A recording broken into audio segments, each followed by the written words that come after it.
T-Mobile internet slowdowns are often due to three main factors: congestion, band issues, and throttling. First, congestion occurs when too many users share the same network capacity, especially during peak hours. This leads to bottlenecks and slower speeds. Second, band issues arise from T-Mobile's network using different frequency bands, and band steering can force your device onto a slower, less optimal band. Third, throttling happens when you exceed your data cap, and T-Mobile reduces your speed, often to 2G-like levels. To fix T-Mobile slowdowns, start by addressing congestion.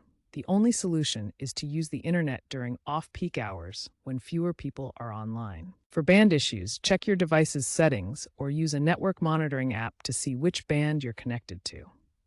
If possible, force your device to connect to a faster band like the 2.5 GHz mid-band. To avoid throttling, monitor your data usage with the T-Mobile app.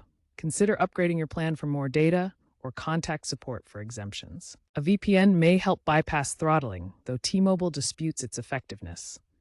Regularly perform speed tests using the T-Mobile app to monitor performance.